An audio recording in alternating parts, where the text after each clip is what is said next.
류호정 때문에 다 탈당하는 거다. 다 탈당하는 겁니다. 탈당 엄청나게 하는 겁니다. 5만 3천 명 막 빠질 겁니다. 자, 흔들리는 잡탕밥 정체성, 요거 이렇습니다. 핵심만 말씀드릴게요. 조금 시간이 좀 지연돼도 여러분 조금 한 몇 분 지연돼도 이해해 주십시오. 뭐냐면 이게 이 급하게 뭉친 자 흔들리는 잡탕밥 정체성 개혁신당 핵심은 이겁니다. 급하게 뭉쳤잖아요. 제3지대. 그런데 이게 자 이념적 지향이 너무 다른 자들이 합쳤고 또 선거라고 하는 건 각 정당에 지지하는 지역이 있거든요. 지역적으로도 이게 또 막 합쳤고 이렇습니다.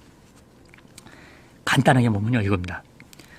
여기서 또 공부하는 겁니다. 조금 시간이 이거 좀 지나가도 그냥 이해해 주십시오. 조금 지나갈 수밖에 없습니다.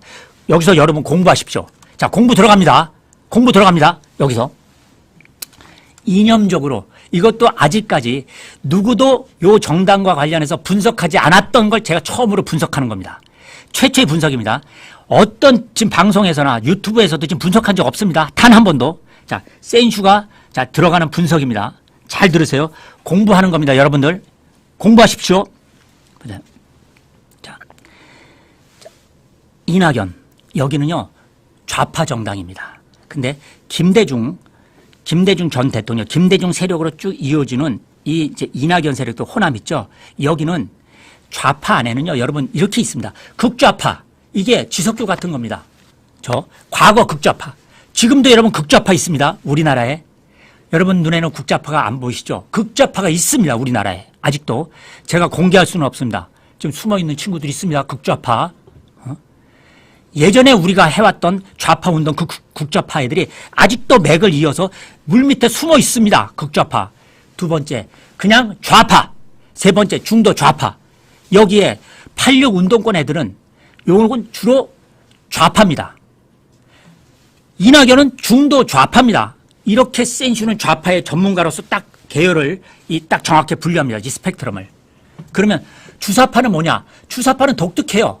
주사파는 좌파인데 북한을 따라가는 종북 주사파거든요. 이거는 극좌파일 수도 있고 좌파일 수도 있고 이거 왔다 갔다 하는 애. 요 안에 있는 겁니다. 걸쳐 있는. 주사파는 좀 특이합니다.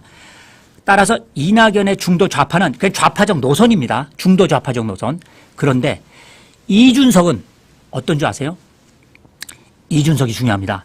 이준석은 제가 얘기했죠. 이준석은 지역구가 일일이 사무실을 꾸리는 그런 정당이 아니고 네트워크 정당이라고 했고, 두 번째 이준석 당은 MZ세대가 주로 중심이 되는데 남성 중심으로 그죠? 온라인에서의 남성 중심으로의 온라인 커뮤니티를 중심으로 한 이준석 지지. 그래서 5만 4천 명이 지지를 해가지고 온라인 커뮤니티는 그렇게 그 정도 지지하거든요. 그래서 지금 당원들이 있는 겁니다. 그럼 여기에 정체성이 뭔지 아세요? 이게 여러분들이 처음으로, 자, 시간이 지나가도 어쩔 수 없어요. 처음으로 분석하는 겁니다. 자, 이준석은 뭐냐? 이준석은요, 이런 겁니다. 자, 이준석은 본인이 우파래요. 개혁 우파. 이준석은 자기가 우파랍니다. 개혁 우파. 또 개혁 보수. 이렇게 얘기하죠. 그런데 이준석은요, 신당은 이렇습니다. 그걸 지지하는 MZ세대들을 제가 얘기할게요. 자, 여기에 지금 탈당하는 이후에 대표적으로 막 탈당을 막 하고 있잖아요. 이게 왜 탈당하냐면, 류호정이라고 하는 정의당에 있다 온 친구 있죠, 여자? 그 친구 때문에 탈당하는 겁니다. 류호정이 금태섭이랑 같이 있다가 합쳤잖아요. 제일 큰 지금 이 개혁신당의 탈당 러시가 이루어지고 있고요. 막 당이 흔들리고 있어요. 5만 4천 명이 탈당 엄청 할 겁니다. 왜 하느냐? 여기서 첫째, 류호정 때문에 다 탈당하는 거다. 다 탈당하는 겁니다. 탈당 엄청나게 하는 겁니다. 5만 3천 명 막 빠질 겁니다. 5만 4천 명 중에서 4천 명 탈당이 아니라 더 탈당한다니까. 예? 몇만 명이 탈당할지 모릅니다. 두 번째는 그다음 이낙연 때문에 탈당하는 겁니다. 그건 그 다음 얘기야. 왜 류호정 때문에 탈당하냐면요. 이렇습니다. 아니 지금까지 MZ세대가 볼 때 그렇죠? 이준석을 지지했던 남성 중심에 우리는 나름대로는 자유주의고 자유주의자예요. 그다음에 이 어느 정도는 범보수예요. 이 젊은이들도. 좌파는 없습니다. 좌파는 이준석 지지하지 않습니다. 그런데 류호정이 어떤 노선이냐면 이건 심각합니다. 정체성에. 자, 류호정은요. 정통 좌파가 아닙니다. 정통 좌파는요. 지금까지 노동계급을 중심으로 한 사회주의냐 자본주의냐 이념적 기반에 기초한 운동 또 그런 정책 이게 좌파 운동입니다. 자본주의 사회주의냐. 그런데 이게 21세기 들어와서요. 신좌파가 탄생합니다. 신좌파는 뭐냐? 보세요. 여성주의, 환경운동, 소수자 중심운동 이런 것들이에요. 이거는 이렇게 보는 거예요. 이 신좌파는요. 사회주의에서도 여성 탄압이 있고 아시겠습니까? 여성 불이익이 있고 불평등이 있고 자본주의에서도 여성 불평등이 있어요. 그런데 정통 좌파가 볼 때는 안 그래요. 정통 좌파는 노동자냐 자본가냐 프롤레타리아냐 부르주아냐 이 개념 자본주의냐 사회주의냐 이 개념 안에서 보기 때문에 그런 거 별로 중요하지 않아. 그런데 류호정과 같은 신좌파는 그것보다 사회주의든 자본주의든 모든 사회에서 다 여성 불평등이 이루어져. 그러니까 여성 불평등이 최고야.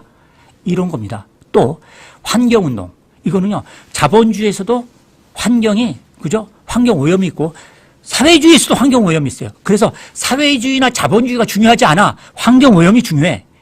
이게 신좌파 운동입니다. 요즘에 유럽에서요 유명한 모나리자에 막 가서 잉크 붓잖아요. 잉크 붓고 이런 운동 있죠. 이게 신좌파 운동입니다.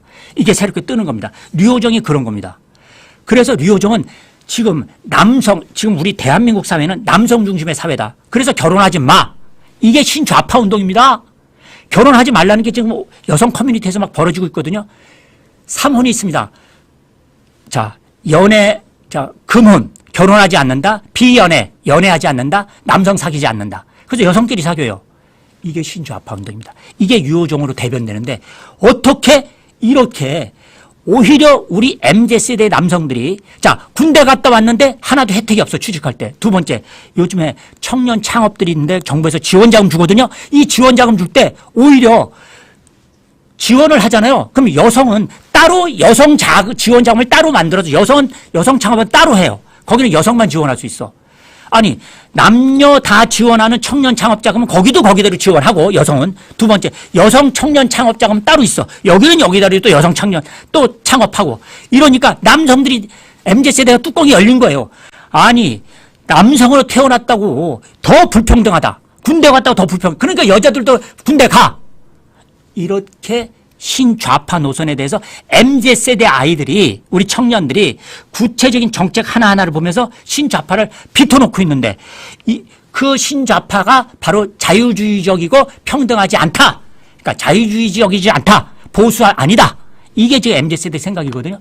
이런데 류호정과 통합하니까 이거는 정체성의 문제예요.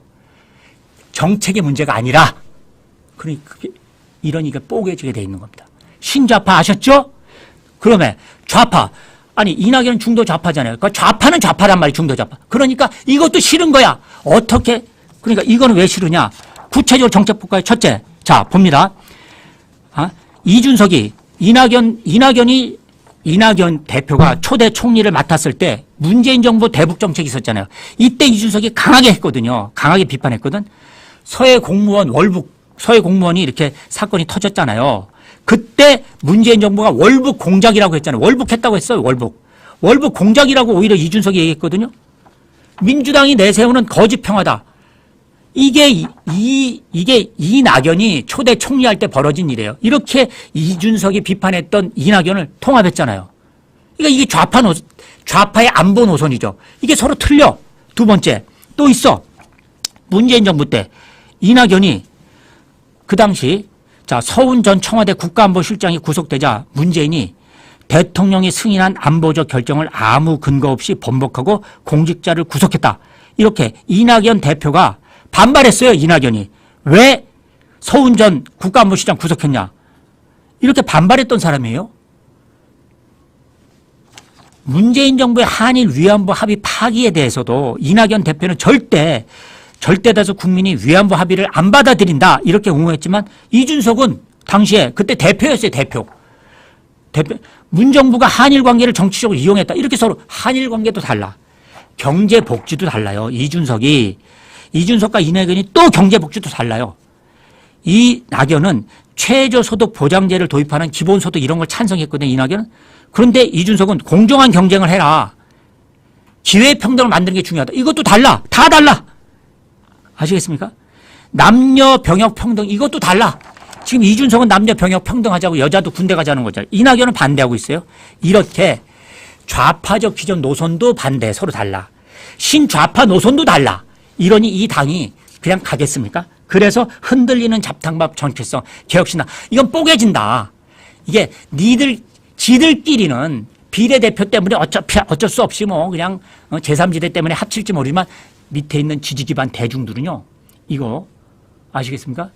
민주당 정통 지지인 광주 호남 세력이 이낙연으로 갔던 것들도 다시 어쩌면 이재명 쪽으로 올지도 모르고요. 도로 빠꾸 이런 기존 지지층들 거대한 이반이 있을 거라고 센슈가 사상과 노선과 정체성에서 이런 문제가 있는데 아셨죠?